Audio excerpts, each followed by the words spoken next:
Dieu de gloire, je demande ton onction sur ce département. Je demande ta présence dans ce département. Je demande que tu guérisses les couples qui sont malades, qui sont déséquilibrés. Je demande, Seigneur, l'action de ton esprit au milieu de nous.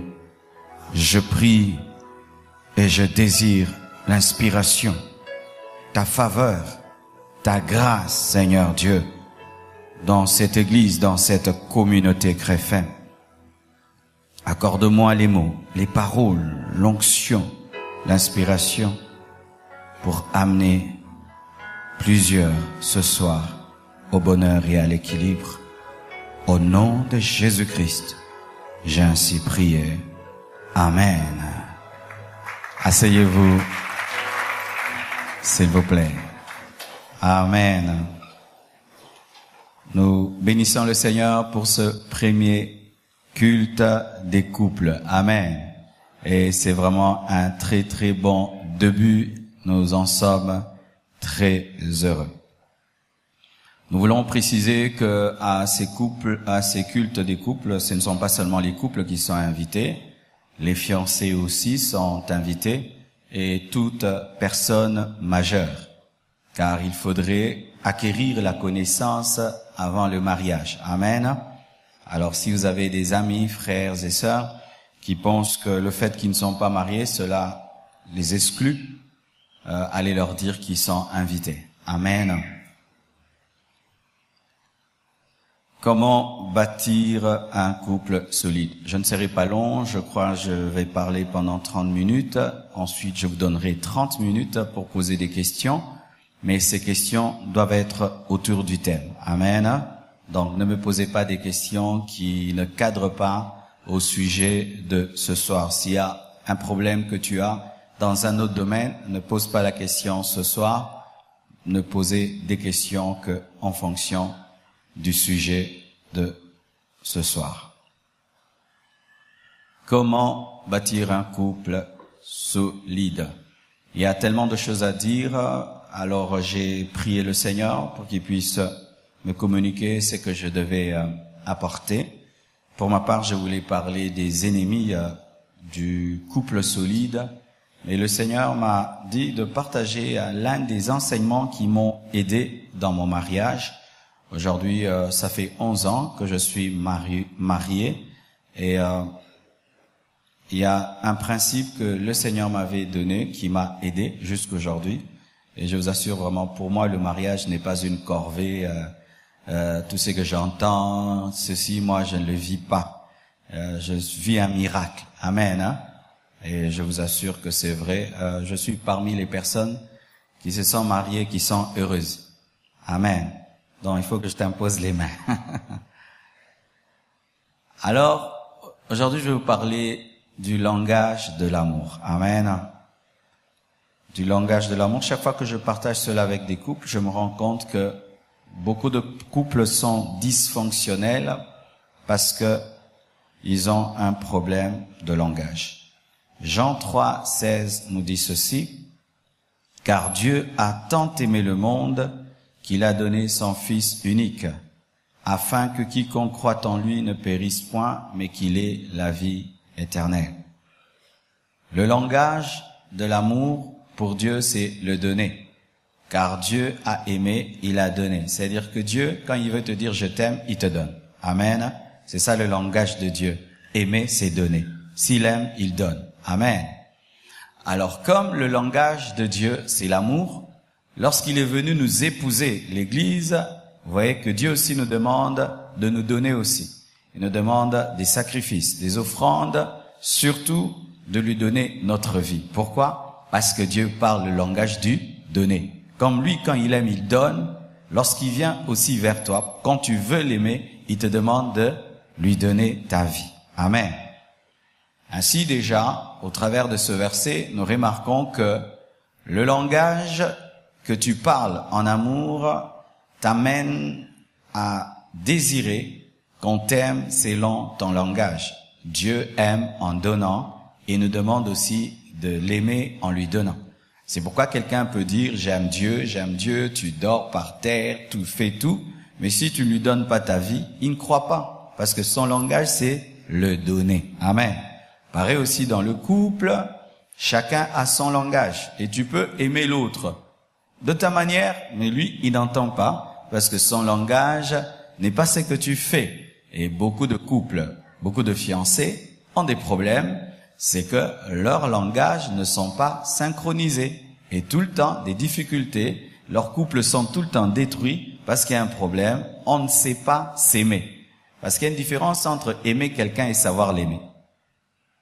Tu peux m'aimer, mais tu ne sais pas m'aimer. Quelqu'un peut croire que aimer le pasteur, c'est le glorifier, grand pasteur d'ingé, mais moi, c'est pas ce que j'aime. Moi, m'aimer, c'est je te prêche, tu fais. Ça, tu m'aimes. Amen. Alors, tu peux croire que tu m'aimes en me glorifiant, grand pasteur, mais je trouve là d'ailleurs que tu me distrais, mais quand tu appliques et tu es changé, tu m'aimes. Quand je t'entends dire, pasteur, quand tu as prêché, j'ai été transformé. Ah, là, je sens la joie que quand tu me dis grand prédicateur. Ainsi, nous avons des problèmes dans les couples parce que dans les couples, nous ne savons pas nous aimer. Nous nous aimons des fois, mais nous ne savons pas nous aimer car c'est une différence. Dieu a aimé et il a su aimer. L'homme n'avait pas besoin que d'un Dieu qui établit des lois. Il n'avait pas besoin qu'un Dieu qui dit qu'il est saint. L'homme avait besoin d'un Dieu qui peut mourir à sa place. Amen. Dieu a aimé et il a su aimer. Parce que l'homme avait besoin d'un sauveur. Et tu peux aimer ta femme, mais tu ne sais pas aimer ta femme. Tu peux aimer ton mari, mais tu ne sais pas l'aimer. Et quand tu ne sais pas aimer quelqu'un, même si tu l'aimes, tu lui fais du mal. Amen. Et tu es étonné. Mais avec tout l'amour que je te donne, comment? Parce que tu ne m'aimes pas comme je veux qu'on m'aime. Amen. C'est pourquoi, souvent, nous les hommes, on est très étonnés d'avoir des femmes qui se plaignent. Mais tu lui donnes tout, maison, voiture, tout. Mais elle se plaint. Mais qu'est-ce que cette femme veut?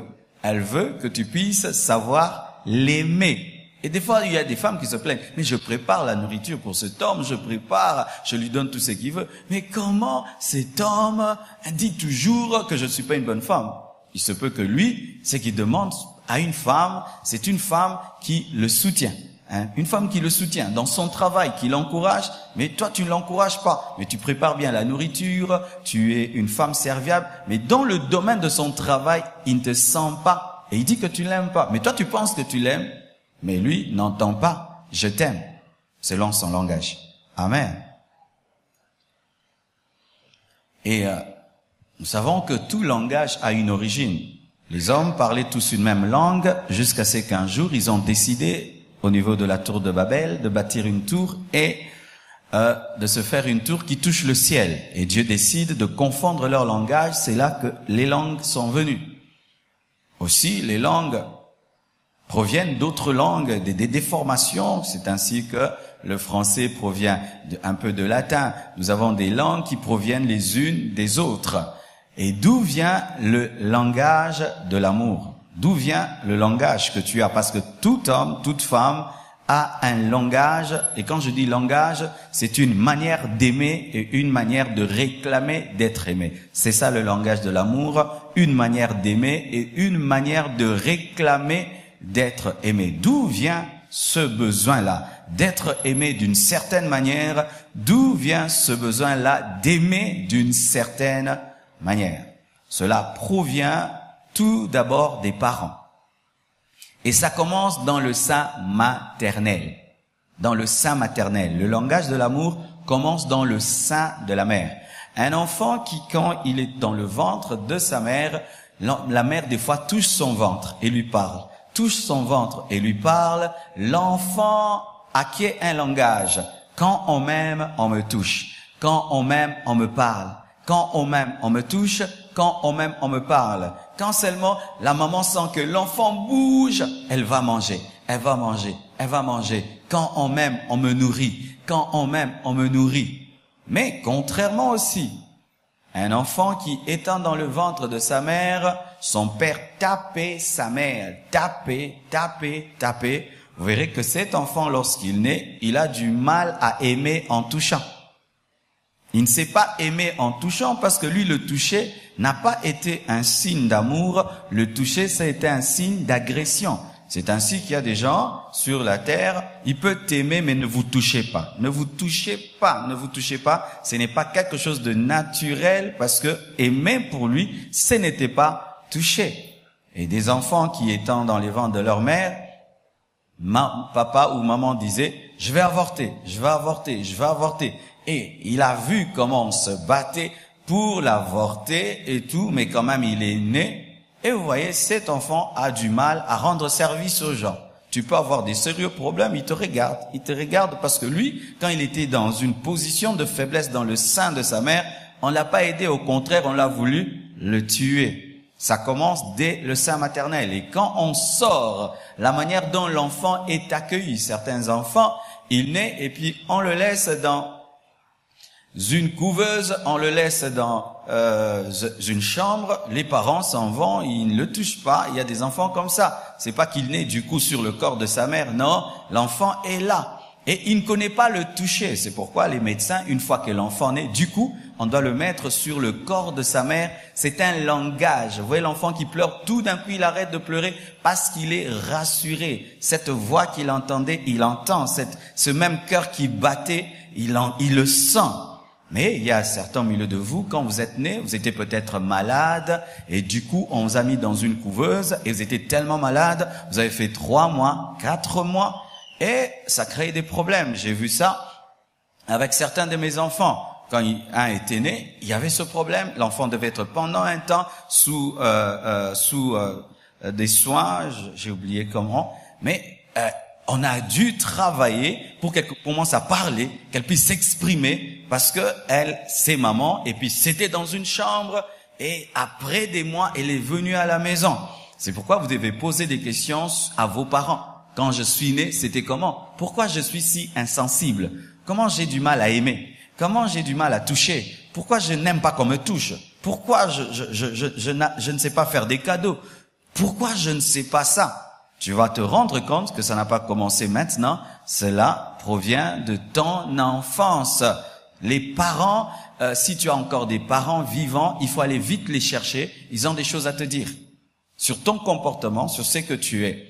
Des fois, tu ne comprends pas certains dysfonctionnements dans ta manière d'aimer parce que tu ne sais pas comment tu as été élevé. Ça provient de l'enfance, ça provient de la famille. Dans la famille, il y a une manière de s'aimer. Certaines familles, on se serre tout le temps dans les bras. Moi, je serre mes enfants tout le temps dans mes bras, tout le temps. Tout le temps, tout le temps, tout le temps. Le matin, je les serre, on blague, on se touche, c'est tout le temps. Tout le temps. Et demain, si mon fils aime sa femme et la touche, ce serait normal. Parce que c'est comme ça qu'on les a élevés. Aimer, c'est serrer dans ses bras. Aimer, c'est faire des câlins. Aimer, c'est donner des bisous. Aimer, c'est toucher. Aimer, c'est jouer. Aimer. Alors, quand ils grandissent, ils n'ont même pas besoin qu'on leur apprenne cela. C'est déjà en eux. Ils le savent. Ils seraient étonnés qu'il veut te toucher, tu refuses. Ah, ils te trouvent anormal parce que pour eux, aimer, c'est toucher. Mais il y a des familles dans lesquelles jamais on se touche. C'est bonjour de loin. Bonjour de loin. Alors vous allez voir, une telle personne ne sait pas parler le langage du toucher. Amen. Comment as-tu été élevé? Comment tes parents t'ont aimé? Comment tes frères et sœurs? Quelle est l'atmosphère familiale? Tu as grandi comment? Certains d'ailleurs, à peine que tu étais jeune, on t'a mis à l'internat. Tu étais à l'internat, des années, et puis tu es revenu, tu étais déjà adulte formé, et là-bas, c'était à la dure que tu as été formé, et tu vois une personne, quand elle aime, elle t'aime fort, mais elle, la seule chose qu'elle sait faire, c'est rendre service. Parce que à l'internat, là-bas, on l'aidait, on le soutenait, il y avait des plus forts. Et lui, aimer, c'est rendre service. Il peut te rendre service. Elle peut venir là, elle balaye la maison, elle l'arrange, mais elle te dit pas je t'aime. Vous voyez? Parce que son langage, c'était les services. Les amis aussi, pas tous, certains amis aussi influencent notre langage parce que il y a des amis qui nous ont touchés. Peut-être que tu as eu un ami, tu as eu dans ton enfance une relation qui t'a tellement marqué et qui a modélé ton langage. C'est pourquoi vous devez faire la comptabilité, entre guillemets, des personnes qui vous ont marqué dans votre enfance, car peut-être que quelqu'un t'a enseigné un langage qui est tellement resté en toi, et lorsque tu vas te marier, tu aimerais que ton mari ou ta femme puisse parler ce langage-là. Amen. Donc le langage provient de notre passé. C'est vrai, je parle le Swahili parce que j'ai appris le Swahili depuis que je suis enfant. Je parle Lingala parce que j'ai appris le Lingala depuis que je suis enfant. Je parle français parce que j'ai appris le français depuis que je suis enfant. Parler anglais maintenant, vous voyez l'effort que je dois faire. Alors supposez que ma femme parle anglais et moi je parle français. Alors je vais lui dire je t'aime. Quand je dis je t'aime, elle dit what? Je t'aime. What? Je t'aime. What? Et si elle me dit maintenant, I love you. Quoi? I love you. Quoi? Elle m'aime. Je l'aime. Mais je l'aime dans mon langage. Elle m'aime dans son langage. On ne s'entend pas. Alors je peux dire, je t'aime. Elle dit what? Et puis je dis, tu m'insultes? Je peux dire, I love you. Et puis je dis, quoi? Tu m'insultes? Mais j'ai dit je t'aime. Elle n'a pas entendu. Alors des fois, il faudrait apprendre le langage de l'autre. Amen. Et comment? L'autre t'apprend son langage et toi, tu lui apprends ton langage. Tu lui dis en anglais, je t'aime, c'est I love you. Et puis tu dis, I love you. Yes, I love you. Et puis l'autre te dit, je t'aime en français, c'est I love you. I love you en français, c'est je t'aime. Je t'aime, je t'aime. Ainsi, tu parles son langage et elle parle ton langage, ainsi vous pouvez vous entendre. Beaucoup de couples ici, souvent, tu es dans ta bulle de bonheur pendant que l'autre se plaint. Souvent dans les couples, c'est ça. Tu penses que comme je suis heureux, l'autre est heureux. Non, ce n'est pas parce que tu es heureux que l'autre est heureux. Non, non. Maman, tu peux être très heureuse dans le foyer, ton mari ne se retrouve pas. Tu peux être très heureux dans ton foyer, ta femme ne se retrouve pas. Pourquoi? Parce que elle a fait l'effort de parler ton langage, mais toi, tu n'as jamais fait l'effort de parler son langage. L'autre parle, il dit, je t'aime. Et puis toi, tu apprends son langage. Tu commences à parler français, mais lui ne fait pas l'effort de parler l'anglais. Alors toi qui parles français, tu es satisfait, mais lui qui parle anglais, il n'est pas satisfait parce que tu ne parles pas son langage. Et c'est ça, des fois, les problèmes dans les couples. Des fois, l'un fait l'effort. Il fait l'effort, il dit, cet homme, qu'est-ce qu'il aime pour comment il veut qu'on l'aime? Tu veux que je t'aime comment? Je veux que tu m'aimes comme ça. Tu vois, la femme se bat, elle t'aime comme tu veux. Ou le mari se bat, il t'aime comme tu veux, mais toi, tu ne fais pas des efforts de l'aimer comme il veut. Pourquoi? Parce que toi, tu es satisfait. Toi, tu as déjà la joie. Tu as tout ce que tu voulais. Moi, je rêvais ceci. Et ton rêve est accompli. Oui, ton rêve est accompli. Est-ce que le rêve de l'autre est accompli? Tu vis ton rêve. Oui, bravo. Est-ce que l'autre vit son rêve? Amen. Et rapidement, voici les 5 langages en amour. Avant, je les mélangeais tous. Je les mélangeais et je ne comprenais pas ça. Je les mélangeais et je les mélangeais. Et au début, quand je venais de me marier, vous voyez, tu as fait 30 ans de célibat, pasteur pendant des années, prière, prière, prière, prière, prière. Ou l'église, l'église, l'église, l'église, l'église, l'église, l'église, l'église, les âmes, les âmes, les âmes, les fidèles, les fidèles, les fidèles. Et puis tu épouses une femme. Eh ben, tu l'amènes aussi dans prière, prière, prière, l'église, l'église, l'église, les fidèles, les fidèles, les fidèles, les fidèles, prière, prière, prière, l'église, l'église, l'église. Et puis un jour, elle te dit, mais est-ce qu'on peut pas sortir quand même, aller au restaurant? Oh, distraction, distraction. Hein? Vous a concentré. Amen. Mais elle faisait l'effort. Elle savait que j'aimais beaucoup l'église, l'œuvre, elle m'accompagnait, si je veux prêcher à tel endroit, elle est là, elle est là. Elle parlait mon langage, parce que mon langage c'est moi, soutien, tu dois me soutenir. Si tu m'aimes, tu dois me soutenir. Ça c'est mon langage. Tu m'aimes, tu me soutiens. Tu m'aimes, tu me soutiens. Si tu me soutiens pas, tu ne m'aimes pas. C'est ça mon langage. Moi si tu m'aimes, tu me soutiens. Tu me pousses. Alors elle me poussait. Mais son langage, elle, je ne parlais pas. Elle, son langage c'était simple. Être avec son mari dans la voiture, on cause, on rit. Je la fais promener seulement nous deux seulement, on cause, on rit, nous deux. Je lui achète seulement une crème, elle est contente, c'est tout. Mais un langage si simple qu'il était, j'arrivais pas à le parler. Tu t'imagines? Si simple, mais j'arrive pas à le parler. C'est ça le problème. Des fois, nous sommes capables de parler des langages compliqués, mais quand c'est simple, t'arrives pas. Car des fois, ta femme ne te demande pas beaucoup, ton mari te demande pas beaucoup, mais ces petites choses-là, t'arrives pas. Et puis un jour, l'esprit m'a dit, Marcelo, vraiment, hein? Toi aussi, toi stratège, ça te coûte quoi?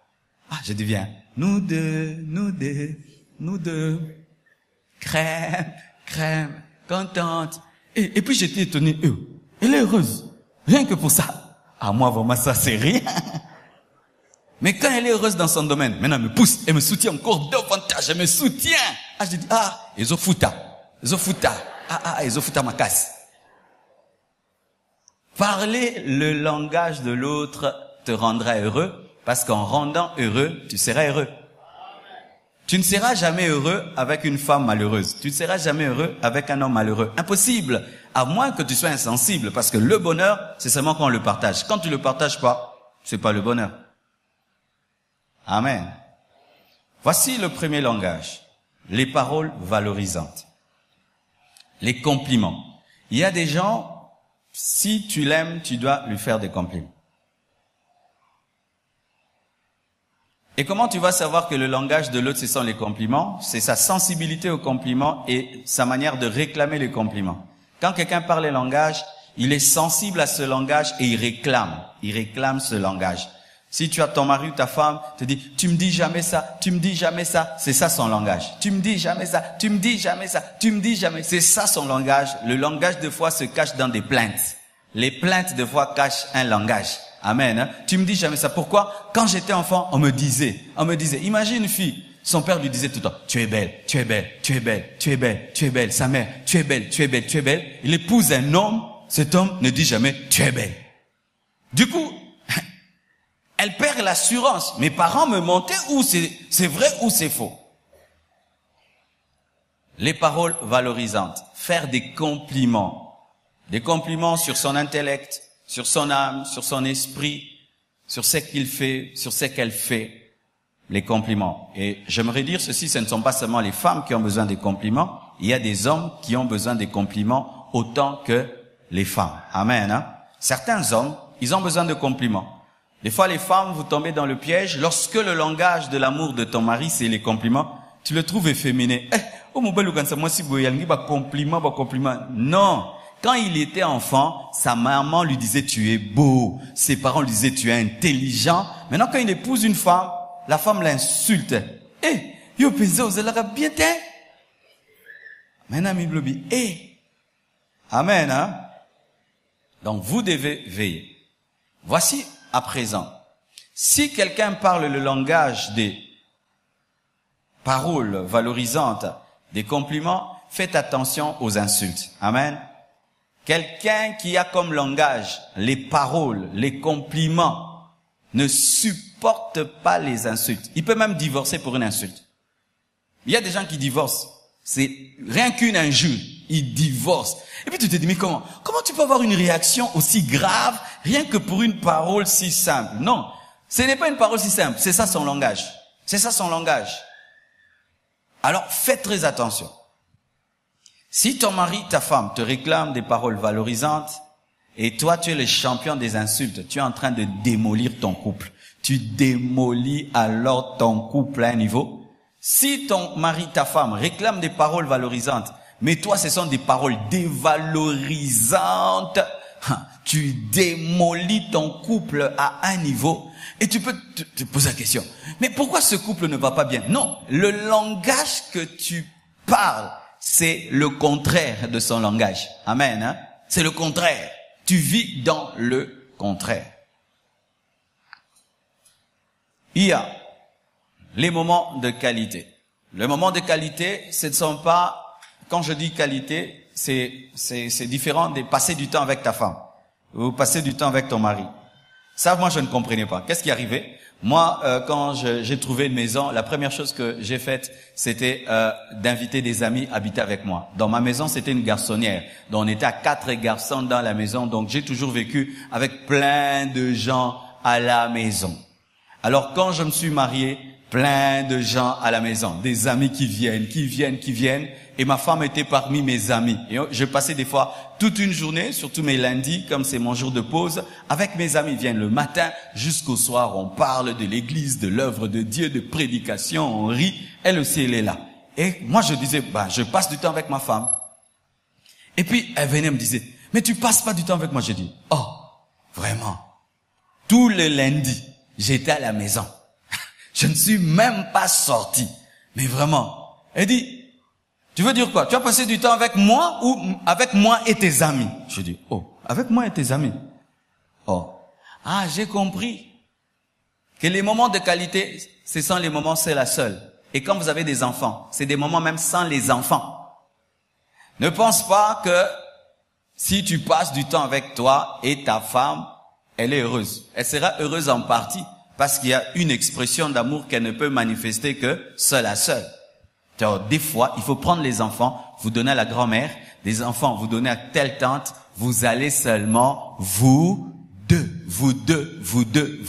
Parce que les enfants aussi sont très envahissants. Il y a des couples qui meurent à cause des enfants. Depuis que les enfants sont venus, le couple est mort. Parce qu'il n'y a plus de moments de qualité. C'est toujours des bambins. Et vous voyez les bambins, certains bambins, quand tu les amènes au restaurant, ils montent sur les chaises, ils abîment, tika. Et comme ce qu'on soit dans un restaurant, prenez au gogoli mwana lekisi, bozongi na kandana, ndaku mebokenda ki restaurant. Ah, on est sur Facebook Live. Excusez-moi, ba blague musuzu kan lingala nde simba. Boye ko la lingala bandeko. Amen. Alors, des fois, nous pensons avoir donné du temps, mais tu ne donnes pas des moments de qualité. C'est du temps sans qualité, du temps avec les amis, du temps avec les enfants. Mais les gens qui réclament les moments de qualité, c'est vous deux. Et vous deux, Dieu dans les yeux, seul à seul. Humiktuna. Nobutala nakaka. Talani. Otala téléphone te papa. Ko simba téléphone te erwana kaki ko betayo. Donc kaka ye téléphone uche pembeni olia motala ye omela otala ye. Et il demande pas beaucoup. 30 minutes seulement, c'était seulement elle, seulement lui. Et il te laisse faire tout ce que tu veux. Et c'est ce que maintenant je ne comprenais pas. Si tu lui donnes son temps de qualité, elle te laisse avec tous tes amis, elle te laisse avec les fidèles, mais tu dois lui donner seulement son moment à elle. Alors, qu'est-ce qui arrive? Lorsque quelqu'un te réclame des moments de qualité, tu lui en donnes pas, il va abîmer tous tes moments. Il va maintenant entrer dans tous tes moments quand tu travailles, quand tu fais ceci. Batumsu nandako kako sal. Abebi selio.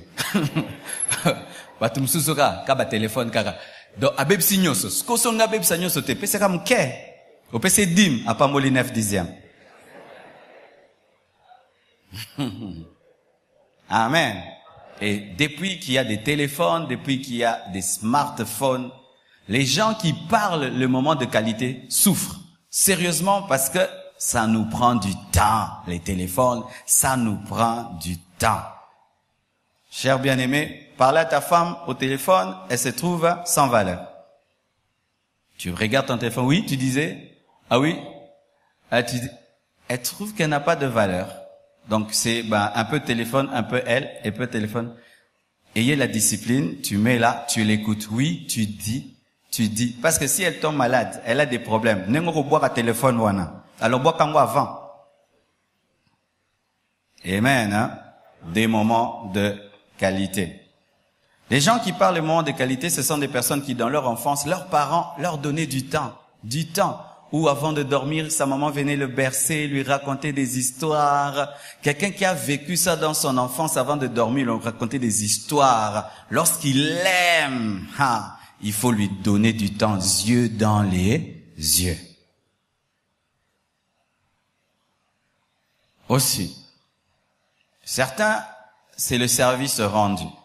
Ce sont des personnes qui, quand on les aime et quand elles aiment, elles aident les gens. Ce sont des personnes qui sont tout le temps disposées à rendre service. Et des fois, leur capacité à rendre service dépasse les gens. Tu vois quelqu'un, donc, si tu as un mariage, il va entrer dans ton mariage comme si c'est son mariage. Si tu fais quelque chose, ce sont des personnes disponibles pour aider les autres, pas possible. Mais ces mêmes personnes, si elles ont besoin de l'aide, on les aide pas, elles sont très blessées. Pourquoi? Pour elles, aider, c'est soutenir. Quelqu'un peut être malade dans la famille. Vous tous, vous partez. Lui va rester là, garde malade. Vous n'avez même pas besoin de dire, tu es garde malade. Avec plaisir. Mais ces personnes, si elles tombent malades, vous l'oubliez. Quelle blessure. Parce que pour elles, être aimé, c'est être soutenu. Mes frères et sœurs, des fois ces personnes, nous les comprenons pas. Et des fois, les gens qui parlent le langage des compliments, le langage du toucher, ne comprennent pas les personnes qui réclament des services. Il y a des gens qui, lorsqu'ils sont devant un défi, n'ont pas besoin seulement qu'on soulève le défi, mais entendre seulement quelqu'un qui dit « Vas-y, ça va aller, je t'aide même avec le peu ». Ça les remplit d'énergie et ils peuvent déplacer des montagnes. Amen. Et souvent, nous ne comprenons pas. Dans certains couples, l'infidélité entre à cause de ça. Tu as un mari qui se bat dans la vie, il se bat, mais jamais tu ne connais ce qu'il fait. Tu ne sais pas où il travaille, comment il gagne la vie. Ces derniers temps, quel est le problème qu'il a au boulot? La seule chose, c'est le salaire. Mais là où il travaille, il y a quelqu'un qui l'aide. Une autre femme l'aide. Une autre femme est présente. Une autre femme est là. Et comme lui parle le langage du service rendu, tu peux être plus que cette femme-là, mais il va aimer cette femme. Pas parce que elle est plus belle que toi, non. Cette femme-là l'aime plus que toi. Mais tu vas dire, non, je l'aime, je prépare bien tout. Mais non, dans mon travail, tu ne fais rien, je ne te sens pas. Et il y a des gens comme ça, surtout les gens qui vraiment peinent dans la vie pour réussir. Il y a des gens qui gagnent leur vie. Non, c'est grave, donc ils se battent. Mais il se bat, sa femme n'est pas là. Sa femme ne connaît rien. J'ai vu un homme venir me parler, il voulait même presque pleurer. Il dit, pasteur, je suis en train de me battre. J'ai des problèmes au niveau des tribunaux. J'ai des problèmes pour mes parcelles. J'ai des problèmes pour ceci. J'ai des problèmes pour cela. Mais ma femme, elle n'est même pas là. C'est dangereux si une femme commence à lui dire, comment le dossier du parquet? Comment le dossier de... Ah, vraiment, il faut penser au continuer.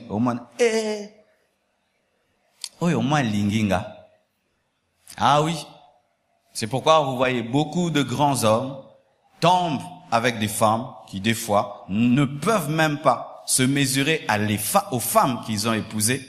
Parce que les femmes épousées, des fois, se contentent de rester à la maison, payer les factures, manger, mais sans s'investir et s'impliquer dans le travail que font leurs maris. Il y a même des femmes, tu dis, où travaille ton mari? Aebi birote. Asa là, na ville bakoto. Et bon, ce quoi za muyibi? Asa ba, faza bakoto. Chérie, bureau za no côté. Au fait, yo sala ni na vie, papa. Otuna mwasi na mobile. Papa sala ni na vie. Et oye bate na zambo neni. Osa ni. Mais il y a une autre femme qui sait. Une autre femme qui est toujours là. Qui connaît ses pleurs et ses craintes. Quatrièmement, le langage du toucher. Le langage du toucher touche à l'intimité sexuelle, touche aussi aux caresses. Et il y a des gens, tu peux lui rendre service, tu peux lui donner du temps, tu peux lui parler, mais si tu ne le touches pas, tu ne l'aimes pas. Et de plus en plus, ce qui est drôle dans les couples, vous allez voir les célibataires qui n'ont pas le droit de se toucher, se touchent. Les célibataires qui n'ont pas le droit de s'embrasser, s'embrassent. Mais les mariés qui ont le droit de s'embrasser, ne s'embrassent pas et ne se touchent pas. Les bisous dans les couples souffrent de délestage. Mais les célibataires, c'est tout le temps qu'ils s'embrassent. Tout le temps. Mais les mariés ne se touchent pas. Les mariés ne s'embrassent pas. Si ton mari te touche, tu sens de l'aversion. Ce n'est pas ton langage. Mais si l'autre a toujours le besoin d'être touché, c'est son langage. C'est souvent ceux qui, dans le lit, moi, bola la mutuna mutu koto be, mais bola mukara ya ki koto. Oye bangwa, bola la mutuna mutu kote ne mena tongo moni ya ki koto. Ye langage neza touché donc. Nzoto nezo luka kaka asimba ka yo atamulunge asimba kaka. C'est son langage parce que dans son enfance, sa maman le touchait, ses parents le touchaient et lui aimer, c'est ressentir. Alors quelqu'un comme ça, tu peux lui donner des bijoux, tu peux lui donner tout, mais si tu ne le touches pas, tu ne l'aimes pas. Et maintenant, le toucher est opposé au gifle, à la bagarre. Ne frappe jamais quelqu'un qui a comme langage le toucher. Ne frappe jamais quelqu'un qui a comme langage de l'amour le toucher. Le frapper, le blesser, c'est lui dire, l'insulter. C'est ainsi que nous remarquons dans certains pays étrangers, rien que frapper une femme, elle a le droit de divorcer. Elle peut présenter seulement ses bleus, on lui donne le droit de s'en aller.